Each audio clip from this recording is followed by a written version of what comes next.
We'll go ahead. I know others will be joining. We had a very good turnout for registrations, and I know those who have heard Ann speak before are excited to hear what she has to say this time. So we'll go ahead and get started. Hi, everybody. Welcome to the start of a new year of Savvy Scotties. I am Laura McCrary Herbin, class of 81 economics major, and a member of your alumni board. Our board committee, which is named Post-Graduation Success, was charged with cultivating an empowered and connected alumni network that enriches the lives and careers of Scotties across generations and geographies. In order to achieve this goal, we piloted several programs before landing on the Savvy Scotties Speaker Series program, an alumni to alumni discussion of topics such as financial matters, legal needs, digital assets, health equity. And we have also had a series of medical panels that have covered very critical topics such as menopause, breast cancer, as well as mental and emotional well-being. The recordings of these are available through the alumni office pages on the college's website. And keep your eyes on your inbox for upcoming Savvy Scotty programs over the next 6 months. Tonight, we are very pleased to once again welcome Ann Luke Boozer, class of 83. Ann is a great friend of the college and an invaluable supporter of our Savvy Scotty series. She always answers my calls, and I'm so grateful for that. She is even responsible for coming up with our name. She used it in one of her initial discussions, and we liked it so much that it became our brand. Tonight is Ann's fourth presentation since Savvy Scotties began. She has been so helpful and instructive to our alums about financial matters. I know I learn something new each time I listen to her. We also have learned, we as a committee have learned that personal finance is a topic that requires ongoing communication as your needs change throughout your lives. Anne is going to challenge you tonight to think about your personal financial journey at a more strategic level. We all understand that we need to address the tactical components, budgets, debt, investments, but what is your overarching strategic goal? Ann Boozer joined Arvest Wealth Management in September of 2021 and serves as the Retirement Plan Relationship Manager for Eastern Oklahoma. For over 25 years, Ann has specialized in helping business owners and their employees maximize retirement savings through defined contribution, defined benefit, and non-qualified plans as a financial advisor, trust officer, and industry wholesaler. At Arvest Wealth Management, she works closely with retirement plan sponsors to assist with fiduciary and compliance responsibilities, investment selection and monitoring, and a customized education plan for participants. And earned her bachelor degree in economics from Agnes Scott, as well as designations of accredited investment fiduciary and certified plan fiduciary advisor. A few quick housekeeping notes. As mentioned earlier, this session is being recorded. If you have any questions, please use the Q&A function, not the chat, at the bottom of your screen. We will ensure that your questions are addressed at the end of Ann's formal presentation. And with that, I will turn it over to Ann. Okay, well, thank you so much, Laura. It's always fun to be part of this, and I'm just grateful that you let me come back. So, first of all, let's go ahead and let's talk about why we're here, which is talking about the three topics of why now, finding why, and funding your why. So, if you've heard any of my conversations that we've had earlier, you've heard that I am an enormous advocate of women, wealth, and improving their influence. You can see from the slide here that we've made great strides, and you probably see a lot of memes that talk about in 1974, women couldn't open a bank account. Well, some of these things are not exactly accurate, but we have made enormous changes. I will just go ahead and tell you one of my favorite books in the world is Barbara Black's Basic Black. And I give it for graduation presents every year to girls that are graduating from high school because it talks about her breaking that glass ceiling in media publishing in New York City. Uh, and so if you haven't read that one, that's my free gift for today. So here's the problem. 8 out of 10 women will be solely responsible for their financial well-being at some point in their lives. I talk to men all the time and I try to get them to understand my wife's just not interested. She doesn't care. And I'm trying to get them to understand that she needs to have some sort of basis. Part of our problems are that we have unique financial challenges. Here are some of the questions and the problems that we're going to try and deal with today. A lot of these I have lived through. So I think that's what makes these things even more important. We're going to be talking about how to find what motivates you, what is your, let's say, money style. So I'm going to ask you to take a test now. I want you to, hopefully, you've got a piece of paper. There's not a ton of questions here, but there are some. Uh, Answer how you deal with money. So just plot on 1 to 10, pick a number. Are you a spender? Are you a saver? Are you somewhere in the middle? One of the things that I can tell you is I cannot change a spender and turn you into a saver. I can't do that with a saver either. If someone is tight, then I can't, it's very difficult to get them to loosen up. So answer this for yourself. Tell yourself, where are you? Now let's talk about investing. Are you fascinated with the financial markets? Is this something you enjoy, you like to do? And do you feel like it is something that you have to know, or is this something that you want to know? And I will tell you, we are talking about how you feel today. When I started in the financial planning business, I loved playing with money. And I'll tell you now, I really have got so many, I'd so much rather be in my garden than dealing with my finances. Next question. How do you feel about risk? Now, risk is a hard thing to maybe understand. So when we're talking about risk, we're talking about security. How do you feel about taking a chance on something? Do you feel like you value opportunities, or do you need to feel more comfortable? So put yourself on this scale, 1 to 10. Where do you score in this particular question? So now my question is, how confident are you? Now, confidence is a totally different question. Do you feel like you have the tools, the capabilities, the people, all of the things? Do you feel really comfortable that you are in the right place and that you know how to manage that? My next question, 1 to 10, what do you want to do? Now, you may be in a family where you've got multiple people that are available for decision makers. You may be on your own. But either way, do you want to take care of these things, or would you really rather push this off to somebody else? So, my last question here, how comfortable are you discussing your money and finances? This is one thing that, oh, I wish my mother had been better at doing.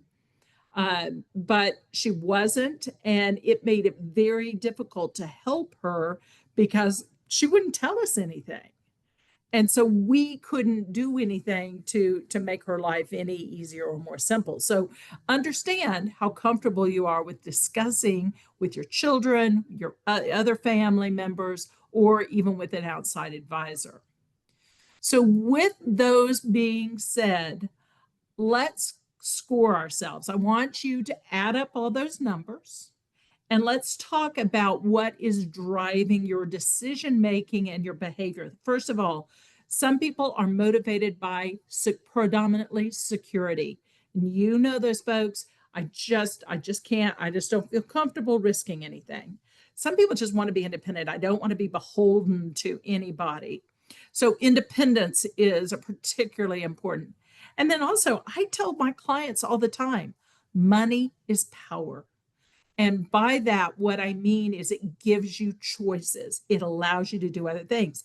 And then maybe you have a fourth item that you could fill in here. Feel free to put that in the Q&A. But what are those other things that are going to motivate you about your money?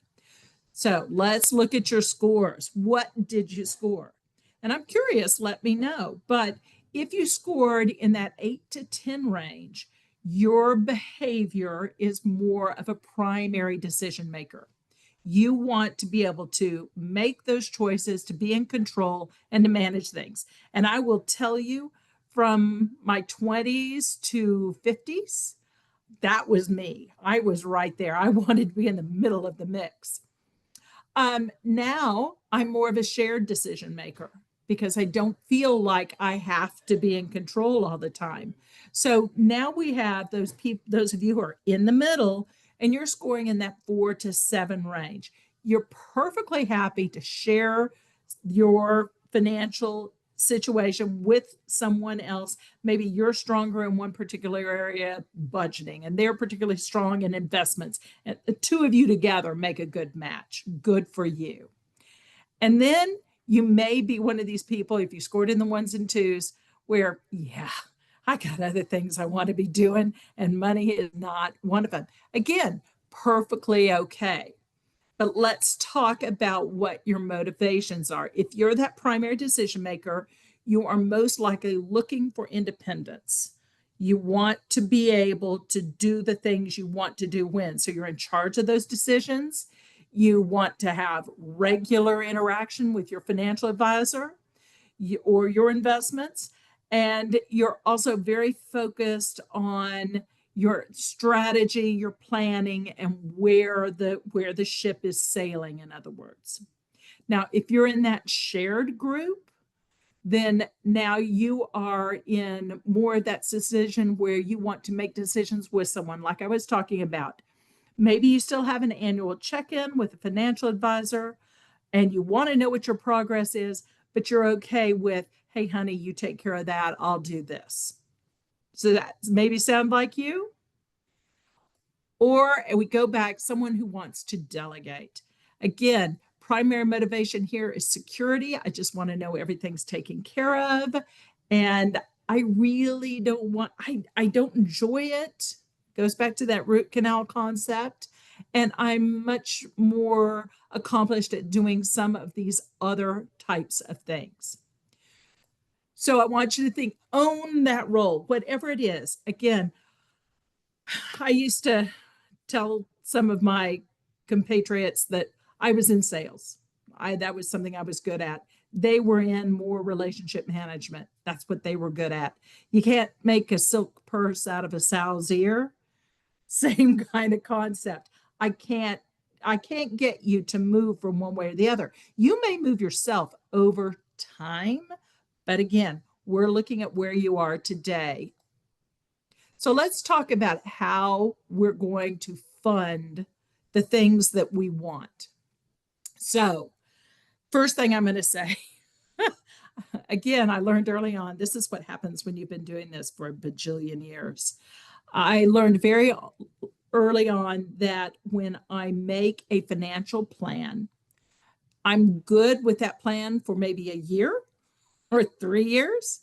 I used to make these enormous tomes this thick with all of the information and the insurance requirements and all the math and everything else. And people would come back for their 1 year checkup and they weren't doing what I told them. Well, your plan's only as good as your follow through. So understand that your life is going to change when you're in their early career. The kinds of things that you're worried about are debt, beginning to save. Potentially, you've got children. Potentially, you have parents that you're taking care of. And then maybe you're even trying to save for education for those kids.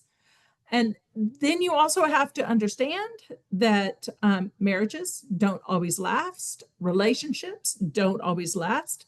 And so, how do things change upon divorce and death? And how do you have those covered? If you are a small business owner, you're going to face succession challenges. How do you get out? So it's great. You've got this, you started it, you're rolling, and then understanding what its true value is and the ability to turn that over into something else. There are some folks out there that are what I call serial entrepreneurs. They get a business, they get it started, they sell it, they go start something else. And then there are other people, it's their lifelong job. So understand kind of where you are there too, and how, again, you're going to transition that either to children, family, sale, whatever that is. Big issue. Once you get to that kind of pre-retiree, you're looking at, okay, how am I going to transition to retirement? Do I have enough? If I had a penny for every time someone said, hey, Ann, what's your number? Um, my number is not important. What is important is that we have the money and the resources that you want and that you're comfortable with for where you're going to be living and the way you're going to be living. And then the last thing is making those Social Security and Medicare choices. And those are incredibly important. Not something we're going to talk about today, but I can certainly, if you need further resources on those, I can get them to you. So this is a little bit self-indulgent here, but I want you to understand that life is not linear, that you have to expect some bumps in the road. This is roughly my life. I started out with my bright, shiny degree. I went to work and whoops, I got pregnant with twins. I stayed home with them for a while. And then finances were such, I had to get back to work. So by the time they were ready to start kindergarten, I was going back into the workforce. I started working. I was doing pretty well. Again, I went from this job to that job. We moved a little bit, some other things. And then shockingly, reduction in force. I have been fired, I think 3 times. I say fired, but the business consolidated, the sold, whatever else. But I lost my job in my career 3, maybe 4 times, maybe 5 now that I'm thinking about it. And all the while I was taking care of my grandmother my step grandmother who had no children.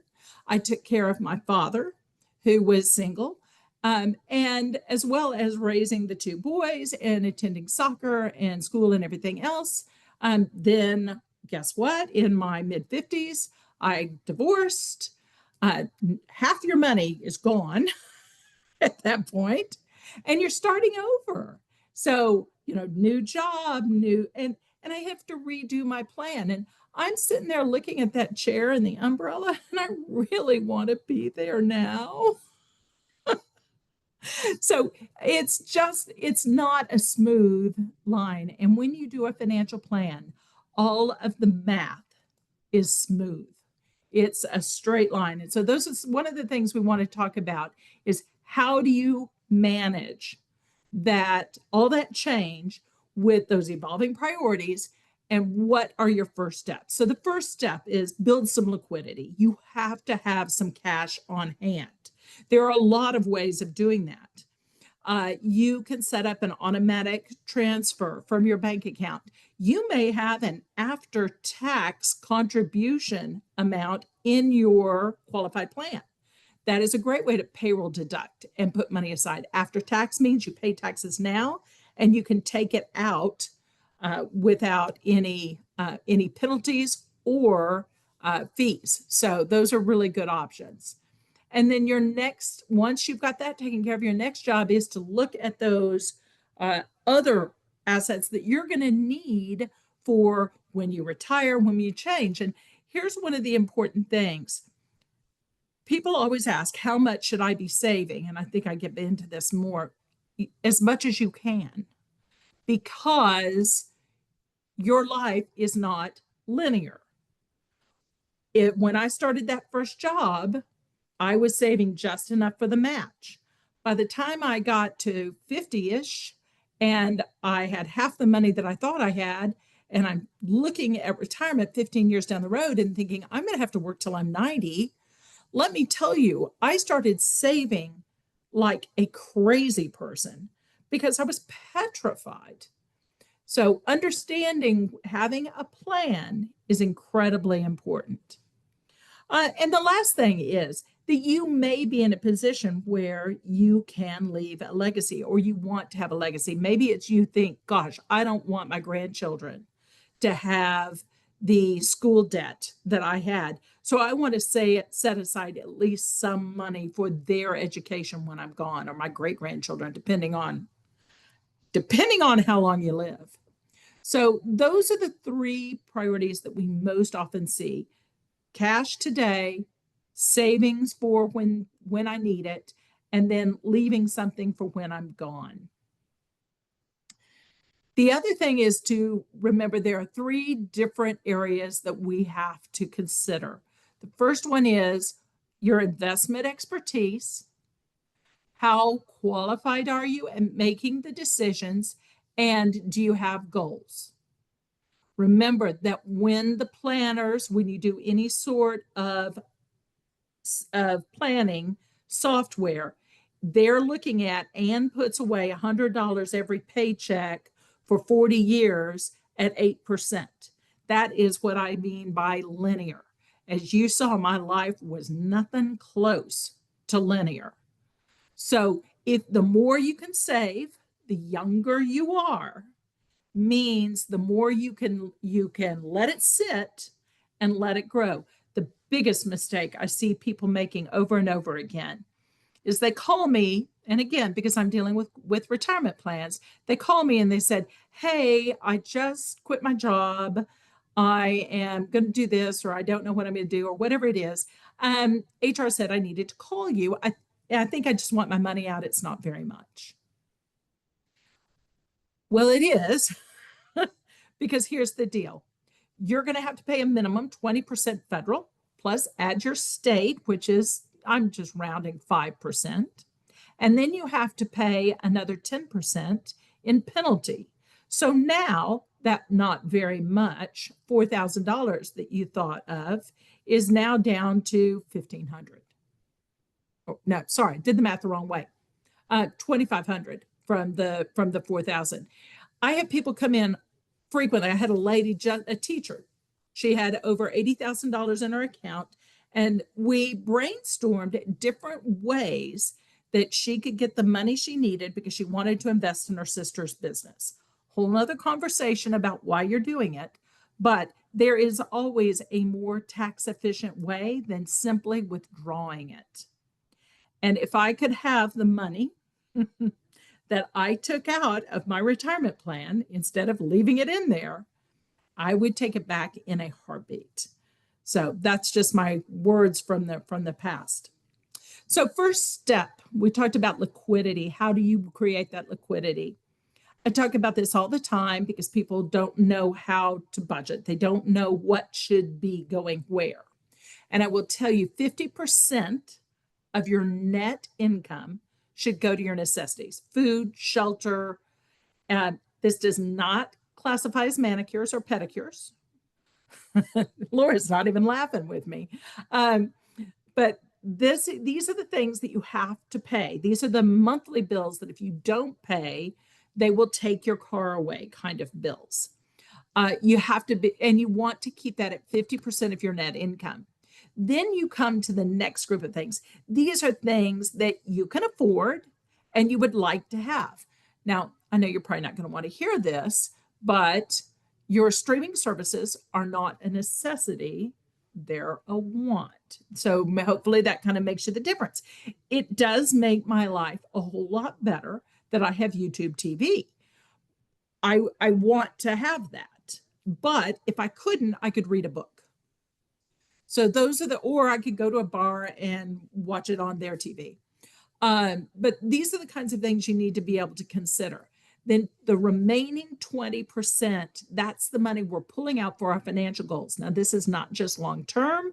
We're talking about short term versus long term. So when you're building your plan, when you're first starting, you have no cash reserve, 20% of your money, probably you're going to want to put, as if you've got an employer match, you're going to take out what you have to do to meet that match. And usually that's around 6%. The remaining 14% is going to be going into your cash reserve. And that's the no touch cash reserve, not the one that I go into because, I don't have enough money to buy a new dress. This is the money that is set aside. Once you've got the cash reserve done, then you reallocate that 20% more towards your other goals. And this could be, like I said, children's education. It could be retirement.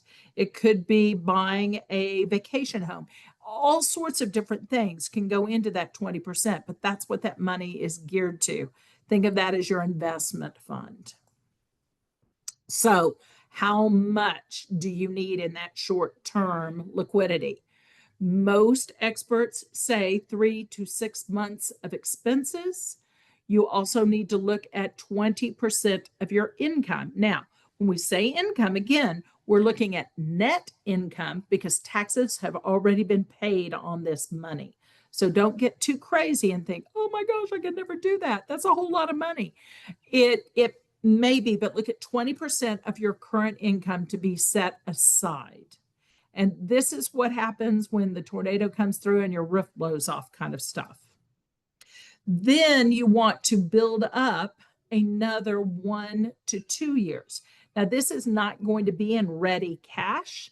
This is going to be in, it could be in a variety. It could be in what we call laddered CDs. So one of the coolest things that I like to do is I will take let's say that we have $10,000. I will go out and I will take 2,500 and I will put it in a 6-month CD. The next 2,500 will go in a 1-year CD. The next 2,500 goes into an 18-month CD. And the last 2,500 goes into a 2-year CD. You could do bonds, treasuries, a variety of things, but they're determinate. I know that I get my cash back and I get my interest at that rate. So again, now we have that little bit of cash and then 3 to 6 months, and then we have another 1 to 2 years of cash, but we put it in these CDs so that when that first CD comes due at 6 months, how old are the other three? They've all are 6 months less. So that 2-year CD is now a 1.5-year CD. So then I take that money that I just got and I put it in a 2-year CD. Did you see what I did? So now when I roll through those within a 1.5 years, I will then have 4 2-year CDs all maturing every 6 months. So with that kind of 6 month, now maybe you want it 3 months, you can do a lot of different things, but with that 6 months, I can plan. I know within 6 months, I know that the ice maker went out and flooded the entire house, and I've done the remediation, but I know I need to replace the floors. In 6 months, I'm going to get this hunk of money that I could use to pay for the deductible. Do you kind of see how I might make that work? So we've got those options. The next thing that I want to talk to you about, because another one of these items near and dear to my heart, anyone that took any Shakespeare will recognize our good friend Bill. Neither a borrower nor a lender be. In a recent study, basically what we found is that 42% of people who loan money to a family member never see that money again. This is most common with your kids. But it can, I see it in a lot of different areas. 10% of these folks said that because of the problem, maybe you co-signed on a loan, then your credit score may also suffer. So think of a loan to one of your family members or friends as money that you have lost. If you get it back, good for you. But just understand that 50% of the time you won't get it. And it doesn't matter how sweet a person they are. I will promise you on that. So never loan more than you can afford. And remember that if you need that money back and you're going back to that family member, that this could completely change your situation and your relationship with that person. So it's just better if someone needs help to send them to the places where they can get help. So, speaking of debt, how do we manage that? So, we're going to talk about a different couple of different things. We're going to talk about how to target the debt. So, credit cards, accelerating payments, these kinds of things. And we're also going to talk about a timetable. What is our goal and how do we know that we've had success? And then we're going to also talk about continuing those payments. So the first thing, these are two options. Now, I have used the first option. That's what I used to get myself out of debt.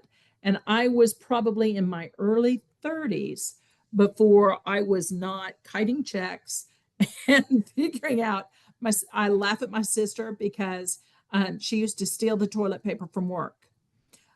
So we have all been in a tough financial situation, and I want to tell you that there is a way out. You just have to be patient and you do have to be allocated. So let's talk about this. So you have 4 credit cards, a $2,500 balance, 1,000, 500, and 200. The idea here is that let's say that each one of these has a $25 minimum payment. And you'll find that a lot of times. So what I did is I said, okay, what's the minimum payment and what's the balance? And I looked at the ratio. And the card that had the highest ratio, in other words, I had the most payment going to principal. That's the one I tackled first. Because what happened is once I paid off that $200 card at 20 in 4 months, then I was able to take the 25 I was still paying on the 500 plus the next 25, and I was able to pay that next card off in just 10 months, as opposed to if I kept poking it at 25, it was going to take me a lot longer, closer to 4 years.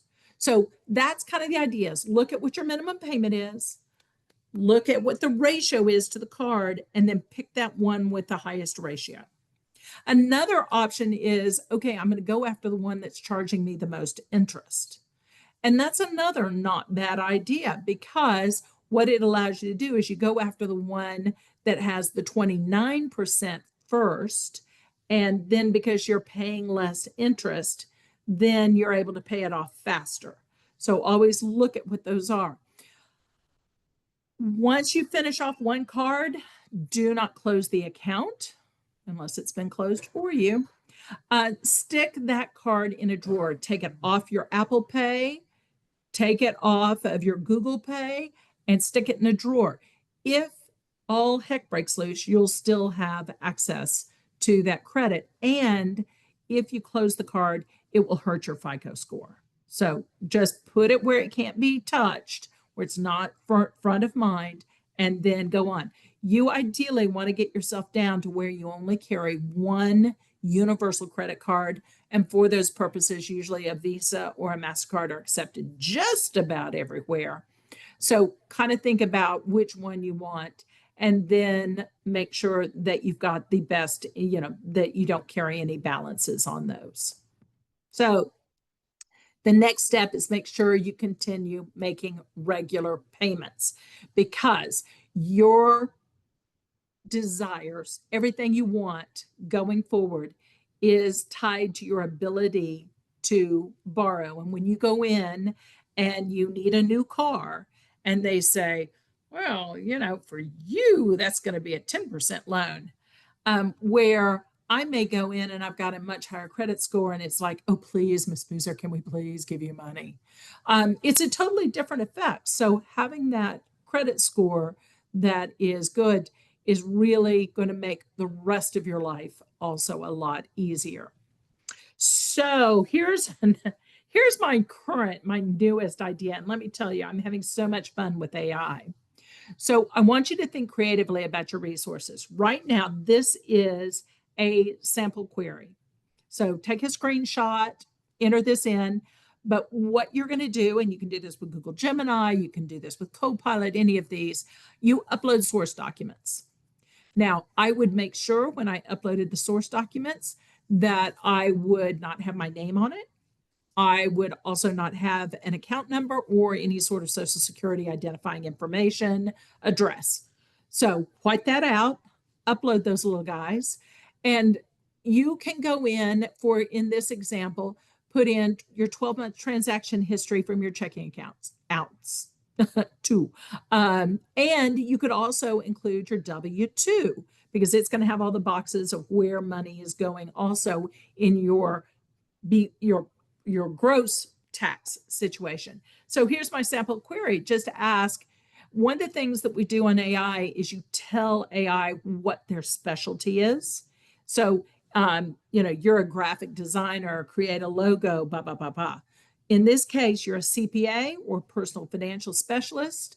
Create a budget spreadsheet and use this expense source data that I've uploaded and assume a net income of Y, or like I said, you can just enter that W-2, which is another option. And then you just tell it how you want those things to do. And then always tell it to give you a summary, some sort of action step. It's fascinating the kinds of things you get out. So if any of you use this, I want you to email me and tell me how it worked. We can always go back and tweak if you get data that is like wonky and you're thinking, oh, this is not helpful, try going in and tweaking your query. Start at the beginning, don't keep going because it's feeding off of everything you put in. Start a new query and try it again.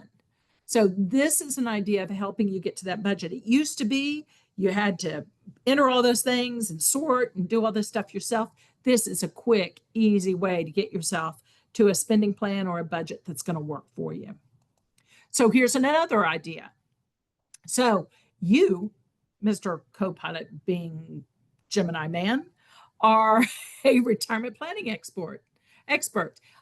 Run a 10,000 trial Monte Carlo simulation for this data and use these model returns.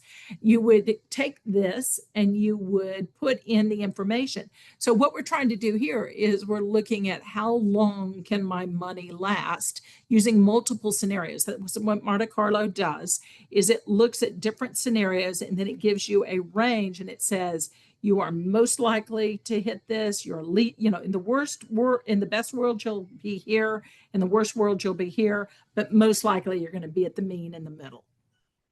And so then, and that's where you want to display the outcomes, 95th, and then 5th, meaning the worst. All heck broke loose.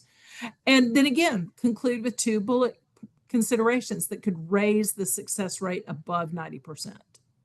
So ask it to find where the issues are. You would put in other information, the data that you want to be included in here, and it would hopefully give you a pretty good answer. Now, this is the kind of program that we use when we do financial planning. Again, remember, this is linear. This is only working on this information today. It is going to be different in 3 months because your portfolio is going to be different. The world is going to have changed. So remember, these are not static answers. They constantly have to be changed. If your life changes significantly, this is going to be changed also. Now, so let's say that you've accumulated, you're ready to start taking money out. This is what we call tax efficient distributions. So this is simply a matter of, okay, I'm ready to spend this money down. How can I do it and get the most cash in my pocket? So in other words, how can I pay the least taxes? And which sources should I go to? Hopefully, all of you are doing Roth contributions. If you're not, I will come to wherever you're located and personally, take you by the hand and force you to do that. Roth is incredibly helpful. So are HSAs, health savings accounts. If you are currently spending your HSA, anyone, of course, that is younger than I am, then again, please call me so I can sort you out on that piece too. HSAs are the single best tax boondoggle known to man. They are triple tax exempt, they grow tax deferred, and you can take them out tax free. That like was five through freeze right there. The idea is, and what I advise our clients to do is start contributing to your retirement plan. If you have a match, well, regardless, put your money in Roth if at all possible. Maximize the match. Once you've accomplished that and you have an HSA, then begin fully funding your HSA and do not spend it. Let it grow and have it invested. If you stick it in an S&P 500 fund and you have more than 10 years, do not tell anyone I am not giving investment advice here. You will be just fine. Then go in, and once you've maximized your match and you've maximized your HSA, go back into your 401k and start saving until you've got yourself up to approximately 15%. 12% is a minimum, 15% if you're trying to catch up. So hopefully that'll help you out a little bit there. So I kind of jumped ahead. We got a really great question, and I do want to share this as well as some additional money. So recently, I was able to secure a job after being unemployed for over a year. All of us, if you have not lost a job, I do not know who you are. I think everyone has seen some sort of change in their employment situation, either whether you choose it or whether it's been chosen for you. So the question was, for someone who has just re-entered the workforce after a significant period, what are the critical steps to take to make up for that lost time and get my retirement plan on a strong growth path? So I'm going to go back and I'm going to say step one, because you have probably spent all of your cash reserves. So step one is to build that cash reserve. Make sure you've got that 3 to 6 months, and then build that bond, CD, fixed income portfolio that we talked about that covers 1 to 2 years of your expenses. Now, there are other places that you could build that 1 to 2 years. Remember how I was talking about the HSAs?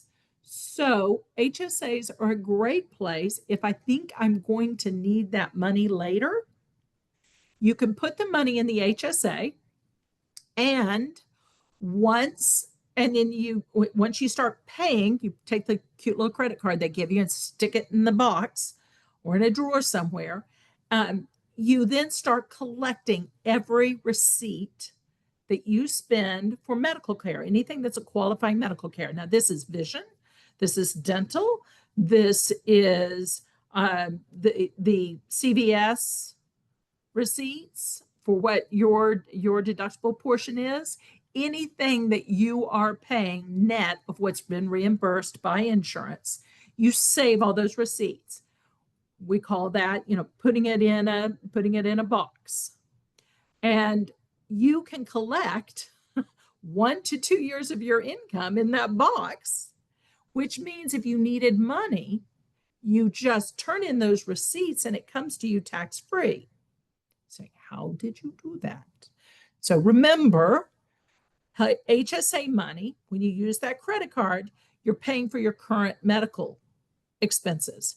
If you don't use the credit card, you don't take the money out of the HSA, you pay with cash, and you hold back those receipts. Now you're able to turn them in at any time in the future, whether it's 5 years from now or 50. In most cases, you want to have an HSA balance of about, in today's dollars, $130,000 to $150,000. Sorry, missed a couple of zeros there. In order to pay for all of your healthcare expenses tax-free in retirement. The reason this is so important is because when you get old like me and you're looking at Medicare does not pay every expense. In fact, you only get your hospital. Think of it as a major medical policy. The doctor visits, the physician office, the blood tests, everything else, you actually have to pay a premium for. That premium, it's Medicare B, you start paying, it's $159 a month. And then it's what's called means tested. And what that means is the more money you have, the more money you're going to pay. It is a progressive healthcare program. So, worst case, you're at 159 per person. Worst case, you're up over $750 a month, again, per person. So that Medicare premium can be paid by your HSA tax-free dollars, which is the best way to spend money. So think about that as the second piece. So you want to have that ready cash, cash reserve, and then you look at going back through and getting to the retirement, making retirement plan contributions. If you've got a plan at work, yay. Again, maximize that match straight off as fast as you can. And if you remember, I went back, you remember that 20% we had allocated way back at the beginning of this. And I said, make sure that you make that retirement plan contribution and then use, the remaining 14% or so to build the cash reserve. That's what you want to do here. You don't do one piece, then the next piece, then the next piece. You every day you do not get a match, you are leaving money on the table. And there is no second bite at that apple. You cannot go back in time. I used to say there's no financial DeLorean. So you've got to take advantage of those gifts when someone gives them to you. So get that match. At the same time, start building that cash reserve, building that bond fund. And then you want to come back using either your HSA or a retirement plan and maximizing those amounts. Again, I'm a big advocate of Roth. So I'd say do Roth as much as you can. I will tell you, I'm still making Roth contributions, but I also plan on living a long darn time. So look at what your life expectancy is. Don't let people say, oh, you're old. Roth's only for young people. You need to look at the fact that your grandmother lived to 96 and those kinds of longevity issues when you make that kinds of decision. If you've got 25 or more years, Roth makes perfect sense, even when you're in your 60s and possibly older. So don't be scared off of that piece also. So that is probably a lot of information. The important thing is to get started. This just gives you an example of when you're starting, what you're able to save. So you're looking here at your 30-year-olds who are saving around 3%, about half of the 6% that they need to. By the time you're in your mid 30s, you're up to about 6. And then that's where, and you can see as you get older, you're able to save more and more of your money because you don't have the needs you had. Here's the problem with this. Your growth is compounded. So what that means, it's exponential growth. So if I am putting a small amount in, then I get little steps, little bits of growth. If you can put in a bunch of money up front and let it ride, then you have much greater results. I have a young man, I told the story, if you've heard this before, I'm sorry. I had a young man come to me at one of our plans and say, hey, I'm going to be 40 next year. I'm thinking about retiring. Well, after I put my teeth back in my mouth, I said, okay, tell me more, which I should get a ton of credit for that. He turns out he started working when he was 18. He's worked at the same place now for what, 22 years. That company, if he put in 5%, they matched him 5% and they did a 5% profit sharing. So it was a very generous program. Let's just start at the beginning with that.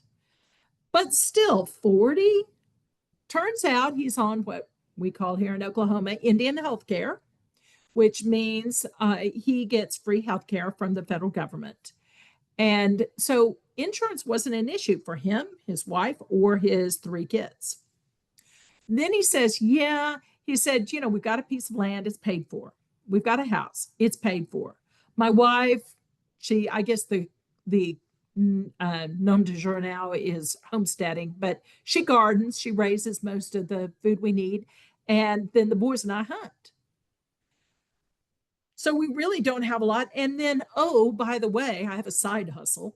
I raise cattle and take those to market. So I have cattle too.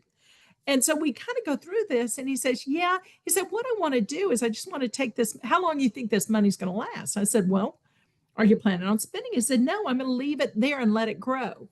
Well, do you know his $180,000? Now, again, this is a fellow that gets paid maybe $30,000 a year, maybe.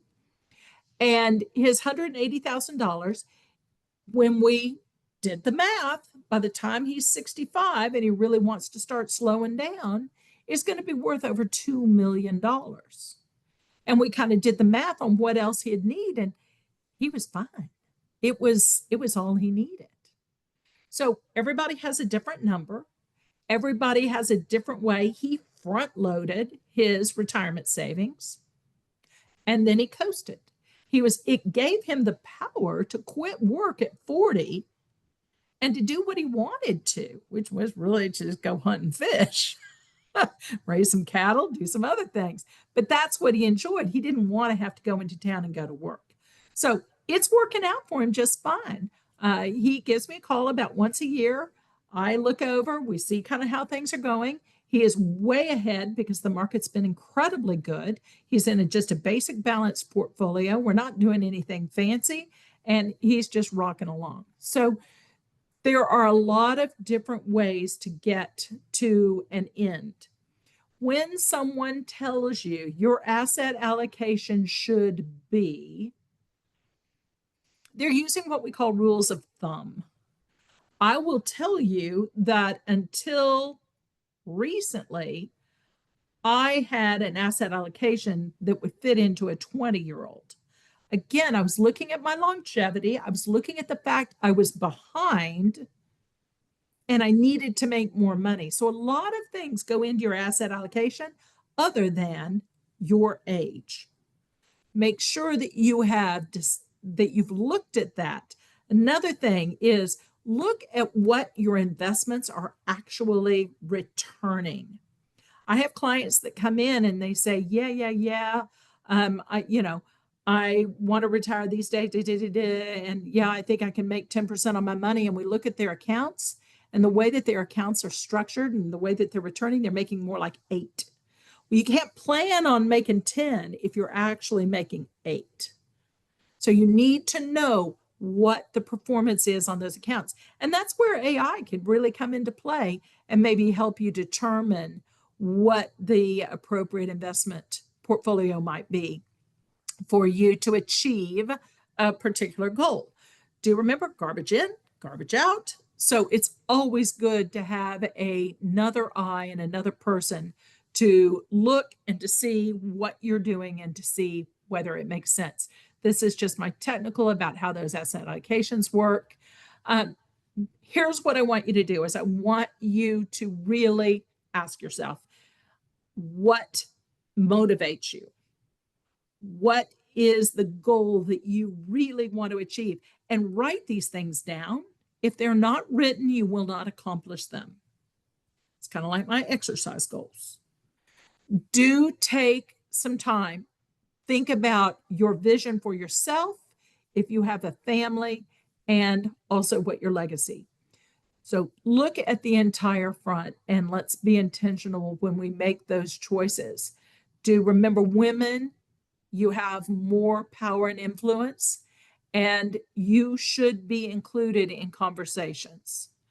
Make sure that you take a little bit of time to reflect, define what you want to do, how you want to do things, and make sure that it fits you.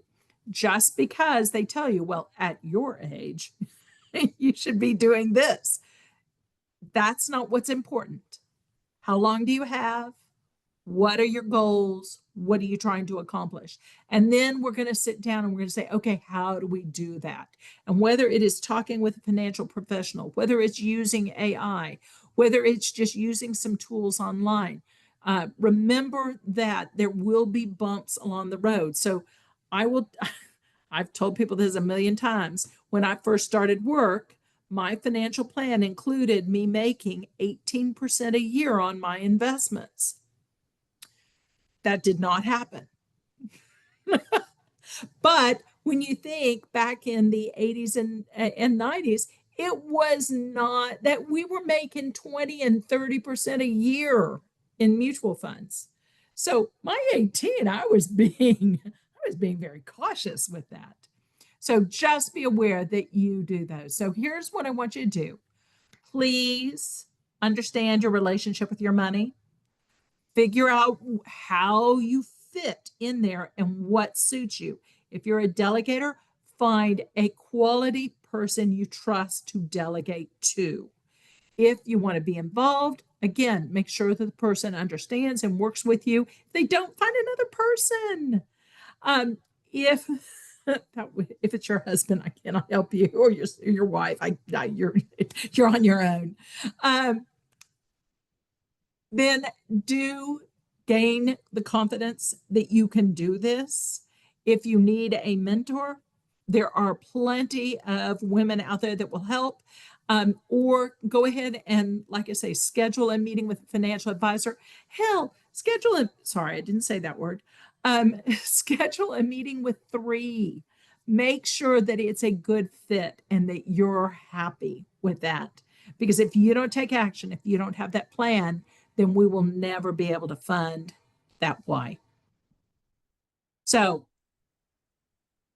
thank you. I hope I didn't bore everybody to tears. No, as always, Anne, I've took a bunch of notes and and we've gotten some really good questions. So we're going to go through the questions here. And we've got some terrific questions, and thank you. And I always learn something new. And something as I always say, and this is very true, is I wish in my younger self had sat through these types of presentations back then, because it's hard when you're in your 20s and you're just starting out and you're getting your first paycheck and you think, wow, that's a lot of money. And retirement seems really far away. And weirdly, it's not that far away. And there's something my dad tried to instill in me. I wish I had paid more attention, is you start planning retirement on the first day of your job when you start working. And it's something that is really critical, because particularly if you are with a company, and things have changed over the decades, but if you're with a company that has a, really good 401k program, pensions are sort of long gone at this point. They're few and far between, but take advantage of the match. And it's something that I tried to really instill in my children. But think about retirement in the long run. Both my husband and I are retired now, and we plan very carefully for retirement. We worked with a professional, but the biggest miss in retirement planning is healthcare expenses. And it is a surprise, and never a good one. It's a nasty surprise. And you think when you're 40s, man, I can't wait to get on Medicare, because these that healthcare costs are terrible. Medicare is no panacea. And it's really, that was another surprise. It was how much it costs. We have a supplemental plans to help kind of get back to the level of healthcare that we both wanted. And that costs something too. And then the things that I didn't have copays for in the past, all of a sudden I have copays for now. And doctors that I used to see in the past, well, we don't accept Medicare. So it was a bit more of a shock than I'd wanted. And then one other thing I'll just share, I was in consumer finance for the majority of my career. And the last third 50% of my career, I was in credit card business and at the top level, not, making credit cards, but I worked for GE for a long time and we did a lot of co-branded credit cards. The co-branded credit cards are when you go and you buy something at if you go buy something at every store I come up with, I'm thinking, well, they don't exist anymore. They don't exist. But say if you had gone to Brooks Brothers, which was one of our clients, and they would say at the register, oh, do you want 10% off today? Just you can get our store branded card and you get 10% off. And it's almost, people would take that. And your thought is, oh, sure. And then you get a bill and you're like, maybe I'll just pay the minimum. The APRs on those store branded cards are some of the highest out there. And where people would get themselves in trouble is they would end up having a big balance and it would be impossible to pay off. So avoid the temptation because in many cases we found the 10% off was something it was been a lot less expensive to just go ahead and pay the full price and you don't need the co-branded card. The co-branded card is unnecessary, particularly if there's so many resources now to pick the right credit card for you. What is it? There's so many offers. You want one because you want to have miles, because you want to travel in your spare time and you want to use, anything you put on a credit card, you're going to have miles that you can take a trip with. Go for the miles cards. Go for 2% cash back, whatever the cash back piece is, those are very good cards. Look at the annual fees and put it together in a strategic manner, to use Ann's Mhm. word, and think about this is a card I want to use until a better card comes along. And this card is going to get me what I want, either in a cashback or miles or hotel points. So whatever your need is, funnel that expending on card. Don't take the co-branded cards. And that my pension will be, I'm sure, deducted for, going against my former employer. Let me go through some of the questions here. And also everybody's got my email address. If you go back to the original invitation, my email address is in there. Feel free to reach out if you'd like a copy. I'm sure Ann is okay. If anyone wants a copy of this presentation, I'm happy to send it to you. The first question is, could you give us a list of 3 books you'd recommend for us to read regarding this type of information? Do you have some go-to books if you've got young clients coming in and they're kind of just starting off on their saving and investing life? I'm going to age myself and say, does anyone still read? So, gosh,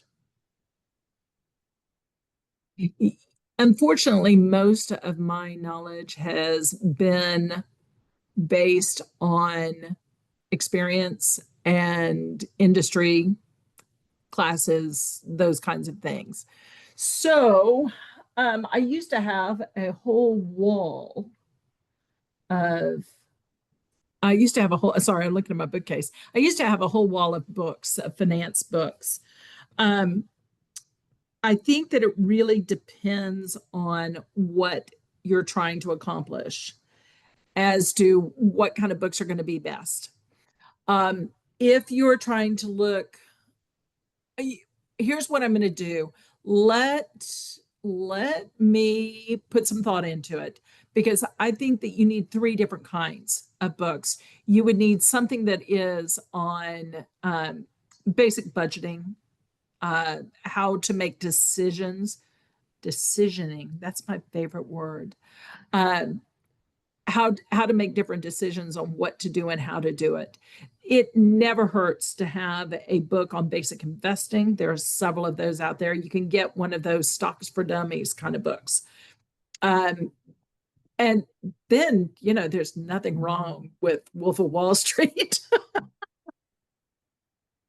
That's a little cliche. Let me seriously, let me get back to you and give you some good options. Let me go back and look at my bookcase and see what I've got in there and see which ones I really like. Find the ones that's most dog-eared and have the post-it notes sticking Yeah. out. These are good ones.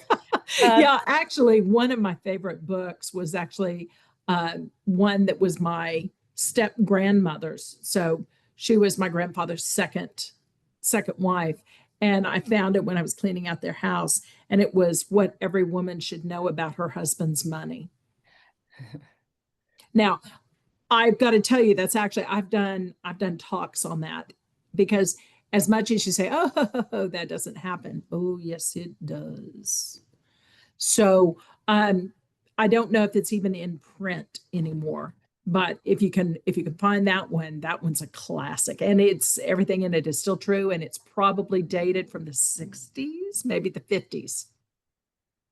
But you just take out then my husband and just put in my money and It's yeah, what every woman should know about money. Should they could have stopped there, but you got to remember there's a reason that we have ERISA, and that was because men were running off with their secretaries and taking all of the savings, and women had no recourse.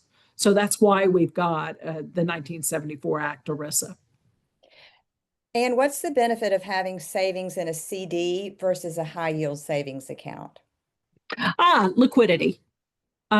Is it all comes down to return and liquidity. A high yield savings account may have strings attached, but usually it's just simply a money market on steroids. What you have to remember is the more you get paid, the more risk you are taking.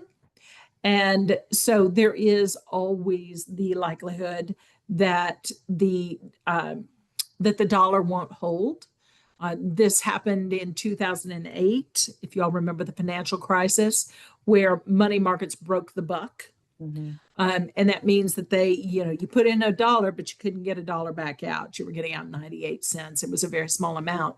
But yeah, that was a pretty hairy situation. So you do have to remember when you get to those high yield, any savings account, first of all, banks only have 10% of their assets in backup.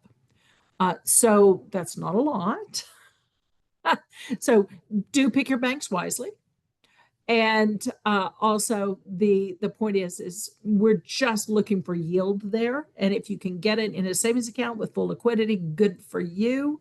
If you can get it by locking it up again, on that laddered idea, then that works fine too. It can be treasury bonds, it can be CDs, it could be just about anything. You just want to make sure you get all of your money back and nothing is at risk. The next question is, what if you're self-employed slash a 1099 contractor slash a solopreneur? Oh, I like that word. That's a new one for me, and have no benefits. So how Yeah. would the advice differ for someone who Yeah, is in that? Yeah, that's one of those things. And this is something that I do talk about a good bit when I have more time. So thank you. That's an excellent question. I started to kind of add that in and I thought, yeah, let's not muddy the water. Um, Here's the thing. If you are 1099 or you are a solo practitioner, you're right. You're responsible for your own benefits. So here's the thing I'm going to ask. Make darn tootin' sure that that the net, if you were a W 2 employee, is not better. Because there are some situations, like the guy I was talking to, where he was getting a 10% match on a 5%, even though he was making a much lower amount. Benefits can matter. Now, obviously, you're going to give up independence and a lot of other things, but that's one of the first analyses I would do. Anytime I have a client that's talking about switching jobs and they go, oh, they're going to pay me $1 more. That's kind of a colloquialism we use, because usually they're going to pay you more. Well, you need to compare more than just what they're going to pay you, unless it's a sizable amount. You need to look at what their insurance coverages are, how much that insurance is going to cost, who they cover. You need to look at what their match is, what the different pieces. When I switched and went to work over at Arvest, I was absolutely blown away by the fact that not only did I get a match, but I also got a profit sharing each year of 6%. And on top of that, every year they have a profit sharing bonus day where they just hand out cash, not a retirement plan. They just bonus people based on your division's success. And I kind of looked at all that. I thought I was taking a step down. And then when I added it all up, my health insurance went from approximately $250 a month down to $16 a month.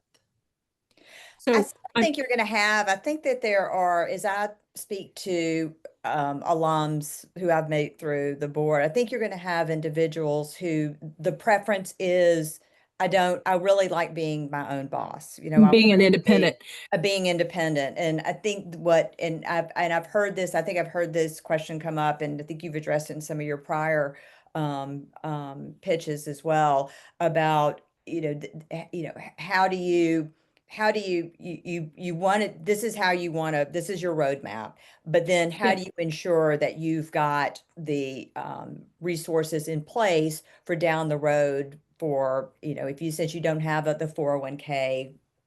yeah. So sorry, I digress. The what you have to do is you have to be able to save. So the first step is with an IRA. Again, you can now do those, and you can do that in Roth. You can do it on your own in pre-tax. So either one of those ways, if you're an independent contractor. The next step is what's called a solo K. So this gets you where you're creating your own 401k. You cannot have any employees. You can have a spouse that is included in that. Here's one of the other things. If you are a 1099 employee and you potentially are the primary bread earner, you can include your spouse as an employee in your business, and you should do this and in all possible. If you can get your the company that you're contracting with to pay your LLC as opposed to you independently, that's another good way to get yourself set up where you can reduce some taxes. So make sure you investigate an LLC, because if you have that LLC, you're also able to step up and do a type of defined benefit plan or cash balance plan. So, the key is saving. Most people cannot save enough. Now, nowadays you can put up to 70,000 into a solo K or a profit sharing plan. So that's the current tax year, 70,000. So, but if you want to save more, I can get you up to closer to 300,000 depending on your age. So, the only type of way that you can basically the only tax deduction you can take and keep all of the money is in a retirement plan. So it is your single best choice to minimize taxes. And it also gets you ahead of getting you into those, getting some savings put aside. Now, I say that knowing that I've got one of my children that has not put a dime in his savings since he left the firm he was working with and went out on his own. So don't be my son. It may not be a lot, but start somewhere. And you want to get yourself up to that 20% of your net income. Do be aware that you've got self-employment taxes and some other things that come into your calculations. So work with a qualified CPA as to what your maximum amount you can put aside is. Thank you. That's great. The next question, and I may take this one just given my background. I have 3 credit cards, but use only one regularly. Every couple of years, I get a notice from the no regular use cards that they're going to close my account if I don't use that card by a certain date, in which case I will use the card, then not bother using it again for another 2 years or so. I read that closing a credit card will not necessarily affect your credit score. Is that true? I've had my credit cards for 30 plus years and have an excellent credit score. It depends is the answer. The FICO scoring process is a huge black box. I mean, nobody really knows. Well, what FICO really looks at is they look at utilization first and foremost. They look at payment history, and they really look at how long have you been in the credit system. So how long have you managed money, and they want to see a history of money management. if you've got, I'm going to put it at $25,000 available to you through various credit cards or lines of credit, and you are constantly writing it at 24,000, that's going to hit your credit score. Now, the number of credit cards, closing credit cards, there are two ways for a credit card to be closed. One, it can be closed by the issuer. So let's say you've got a Chase card is one of the cards that you don't use regularly. And if you don't use it, Chase is going to close it. If Chase closes the credit card, that actually could ding the credit card. If you close it yourself, it's really less of a hit. And it on the bureau, it'll say closed by issuer or closed by consumer. So there is a distinction. If you get one of those notices and you ignore it and Chase closes it, it's not a huge hit to the credit score, but it's more of a ding than if you decided I'm going to close the that credit card. One thing to also think about, if you have, for example, I have an American Express is my primary card, and there's some times when, I'll have put a lot on my American Express bill, but I pay it off every month. And I've got other credit cards I really don't use that much, but the credit bureau will look at the total amount of credit available. And if I can keep that, to 10 to 20%, then it's not going to hit my credit score versus if I just had that American Express card. Because sometimes, I run it up, but I pay it off at the end of the month, but the bureau doesn't know that. So it really sometimes having those extra cards, even if you rarely use them, one, they're available, like Ann mentioned earlier, in God forbid an emergency. Your car breaks down on the freeway. It's something where you just need to get cash immediately and you're going to pay it off in the next week or two. It's there for you, but it also gives you the total utilization number on the credit card that you do use regularly. It's going to look lower having those cards on your file. So I hope that helps a little bit, but don't ever let, if a bank is threatening to close the card and you think, well, I don't even care, I don't want that card anymore, just call the bank and close it yourself. So don't let them close it so it shows up as closed by issuer. Um, we have somebody who said, not a question, but just a note. Anne, I'm so inspired by your description of your life's journey. I'm in my early 30s and very much in the primary and very much the primary decision maker role. But this presentation made me realize that my life is quickly starting to transition into shared decision making. And I enjoyed this talk. Hope we connect in person someday. Thank you so much. And that's Connor Day in class of 2015. Thank you, Connor. Hi, Connor. I know we have all had there's no linear journey amongst any of us here. It doesn't, when you graduate and what your vision of life may be like is very different than how it turns out sometimes. Sometimes for the better, sometimes for not, but it's all part of life. How can I start looking for a trusted financial advisor? I know trusted friends and family are a good source. Yeah. So this is probably one of the hardest things to do. You have to have, so I tend to I tend to lean toward larger firms because they have strong compliance backgrounds. That means if someone goes off the rails, they'll be caught sooner rather than later. So I do have a bias to firms, and Arvest isn't enormous, but we're plenty big. The Morgan Stanleys, the Merrill Lynch's, all of those, but there are also Raymond James. It may not be a big group in yours. Uh, the next thing, Fidelity's great. yeah, and so there are a bunch of them out there. And what I'm going to suggest to you is that you interview them. Interview a minimum of three. Make sure they are a good fit personally, that they do not talk down to you. They should be able to tell you why they are in the business. They should be able to tell you how they manage money.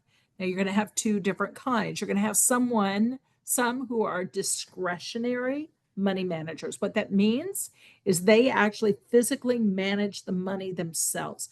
They are few and far between, but they're there.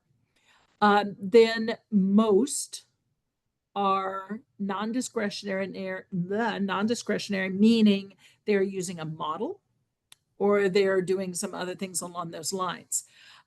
Look at their background and their credentials. If you can find someone that is a former CPA, someone that is an attorney, these kinds of folks can be particularly useful depending on what you're looking for and what your issues may be. Don't be afraid to use several advisors at first and then narrow down to the one that is working for you. The other thing is always go on broker check. Broker check is a federal database where you can look up someone's history. You can see how long they have been in the business. You can see any disciplinary. You can see where they're licensed. And to give you an example, what if you're currently in Oklahoma, but you're planning on retiring in Florida, and this person isn't licensed in Florida? They might not be able to, you would end up when you retire with having to find a new person. So kind of look at those kinds of things. Most major advisors are licensed in multiple states, but that's all on broker check. And then certainly, there is no reason when you talk to the person that you can't ask them for the name of a current client that they can talk to, a client that has left them within the past 12 months. That's another great one to ask. And someone that is new, that has just recently come to them or come to their firm. If they haven't had new people coming in the past 12 months, that's a red flag. It's not bad, but it's a red flag. There are a lot of advisors out there that are sleeping into retirement.